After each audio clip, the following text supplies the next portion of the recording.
What's going on, guys? I'm back with another one. That's right. I just watched a movie called Army of the Dead, starring Dave Bautista, Ella Purnell, and Omari Hardwick. First of all, let's discuss my opinion on the zombie phenomenon, that zombie genre. Don't get me wrong. When this first kicked off in the 60s, from a man named George A. Romero, he had a vision, all right? Obviously, and he brought you Night of the Living Dead. Then he had sequels that came after, which turned into a franchise. The franchise got a little ridiculous, which was what happens when you have more than 3 movies in a franchise. That was always my point.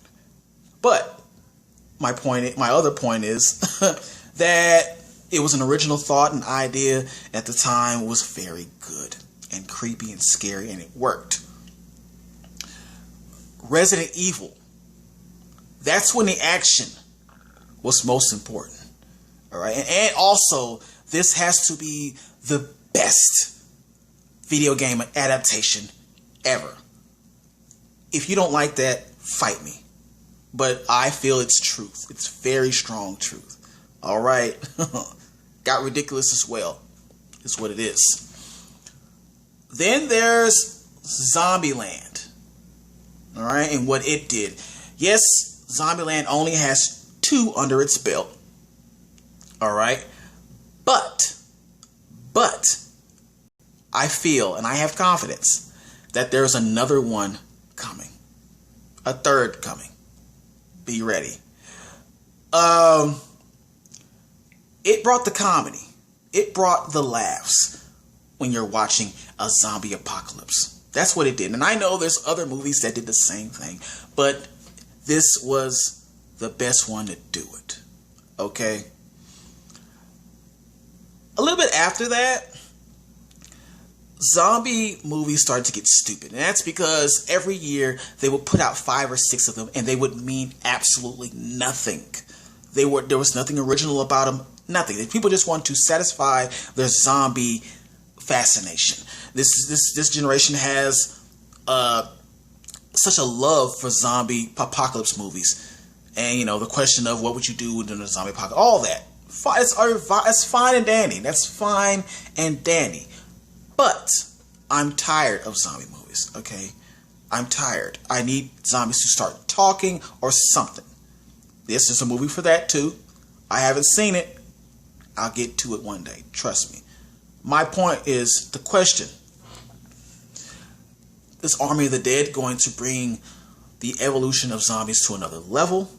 Or is it not? We shall see. Let's go. Army of the Dead. For those who don't know, for those who are not aware, I feel like there's 2 halves to this. One half of the world knew about this, one half didn't. The half that knew about this, they were aware from the time they saw the Zack Snyder stamp of approval. Then they jumped right in there. I personally had no idea Zack was involved in this until the beginning credits. So there's that.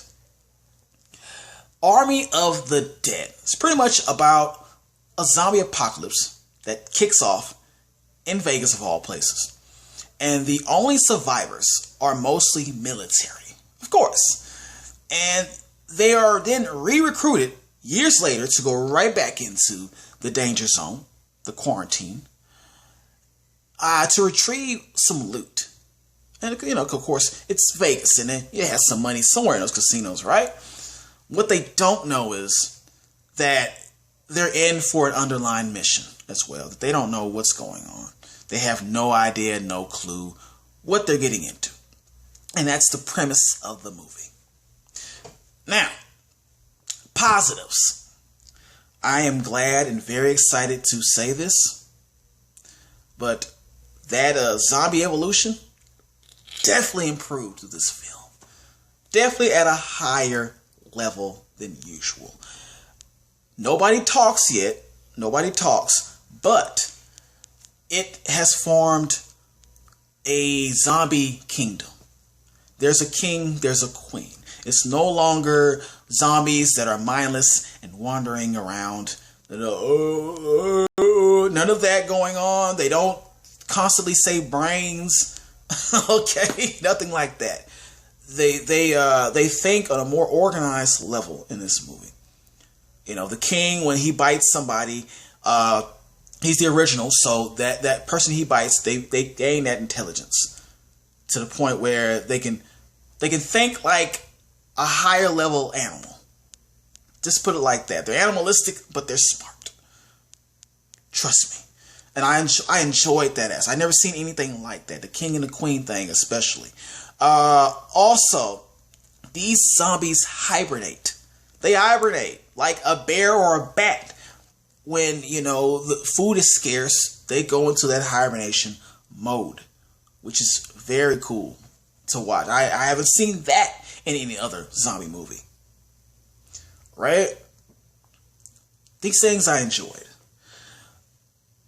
Another positive about this absolutely has that Zack Snyder stamp of approval. There's that Zack touch.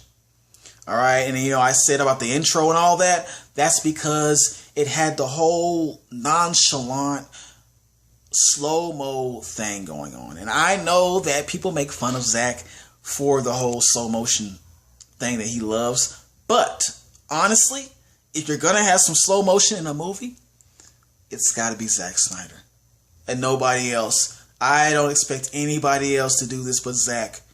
Okay, so that part I loved. You can tell. And the action, the Zack Snyder directed action sequences. You know, there's one-on-ones between humans and zombies. Zombies are got some fighting skills in here. They actually have fighting skills. Higher level. Okay? So those scenes are fun to watch as well. Okay? Zack Snyder was all over this. Another positive about this. Zombies have emotions in this. Yes, zombies are emotional. You can feel their pain in this, especially with the zombie king. He has so much love for his queen, and that is tested. That is definitely tested in this movie. And when it's tested, you can feel the anguish that goes through the zombie king. His screams of pain is, his heart broken, all this. I'm not going to explain what's going on. But let's just know that there's a passion between these two. A sexual passion. I don't really, connect sex with zombies. But in this movie, you will. Just know that. You won't see this. You won't see it, but you'll feel it. All right? And also on the other side, as a comparison, there's a lead character, Scott Ward, Bautista, who had to kill his wife, all right, in front of the daughter. So you can imagine the pain from that. Even though there's an issue with that I will explain later on.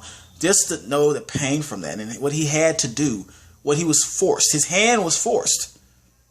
You know how these zombie things work. And there's a lot of drama and blame game going on there. Not what you think, though. But I enjoyed the contrast between the two. Okay? With the emotion involved. My last positive. There are a particular two characters in this movie who will keep you entertained and laughing all the way through. All right? You have Marianne, who is the pilot.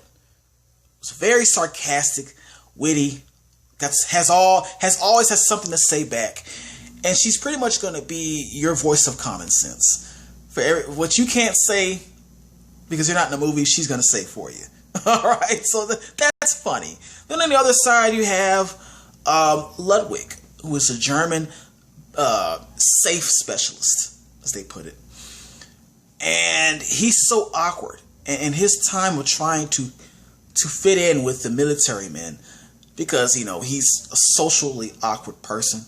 is just entertaining as well. It's just so funny because the Omari Hardwick's character in particular just is annoyed by this guy. And they have to quickly learn to like each other immediately.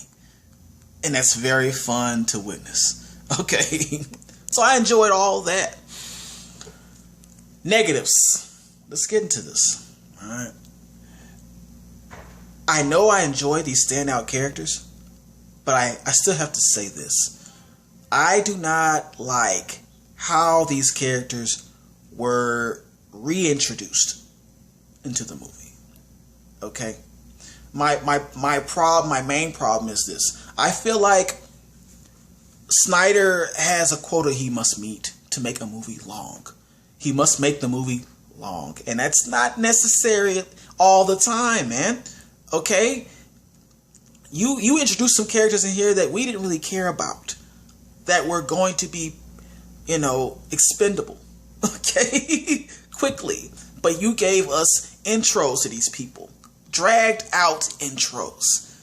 We didn't need. I did not care about every detail of why the daughter is coming along. The daughter of Scott Ward, Bautista. Didn't care about that. Didn't care about that either. Just give us the main characters, their reason for jumping back in. It was already explained mostly when them come escaping from Vegas. So you don't need to explain any more of that. You gotta stop that, man. You gotta stop that, Zach. Please. Another negative about this. The daughter of Scott Ward. I know we were getting to that. You know this is coming. Scott Ward's daughter in this was so annoying. She's not even a greatret. Because, yes, you're going to hate her, but you're going to try to figure out what was her point of being in this movie. How was she helpful? All she did through this whole movie was complain and cry. And I can understand it was because she just saw her father murder her mother right in front of her. But she even notes that that's not the reason she was mad at her father. It's because he didn't spend enough time with her after the incident. This is a zombie apocalypse we're in. You should be worried about surviving, not having a family reunion. Cut it out. Cut it out. That's what you're mad at your dad about? He had his own issues going on too. You don't think he has emotional scars from stabbing his own wife to death? Come on. Please think. She didn't add anything to the movie. She made things worse. She was a liability. And every time she was on screen, I was annoyed and I was wishing that she would just disappear. That's how bad it was. All right. And so now let's get into the last negative. There were a lot of decisions made by the characters that were not the smartest. Okay? I already know this is a horror movie, so people are going to make stupid decisions. All right, but in this one, they just kept doing it. They kept running this. These zombies are smarter than your usual. Be smarter. Be smarter. There was a character in here that the whole time he thought this was a trip to Disneyland, and so I automatically knew his fate. I won't mention him, but I knew his fate because he just was too nonchalant about this. Taking pictures and all that. I didn't enjoy that. Okay? You need to be on your toes. It's not fun time. Be smart. Also, when you get shot, or no, when you shoot at a zombie, zombies have helmets or shields or whatever they have. Why would you shoot? And this happens in a lot of action movies. Why would you shoot directly at the shield or the helmet? Every time. That happened in here. Okay, there were zombies with the gear on. Okay, these are highly advanced zombies. They protected themselves. Shoot at vulnerable areas. Stop that. Why would you aim at the shield? That annoyed me. And another thing, when explosions happen, if you're close enough to the explosion to see it, for all its glory, you're not going to survive. There is no way, just because you backed up a couple of feet, that you're going to survive an explosion. Well, how does that keep happening in action movies? I don't understand that, but there was a lot of that, and they tried to make you believe that this is really sensible, and this makes a lot of sense. This really happens. No, I needed some backlash from that. Didn't happen, but still, with it all presented to you like this, I have to give this a hell yes. Hell yes. Hell yes. Like I said, I loved the evolution of the zombies here. Okay, you have zombies who are a kingdom now, a king and a queen. That was so awesome to me. I love that. You put it on another level it wasn't on before. I need you to like, press that, share this, press that like button, and subscribe if you haven't. I'll be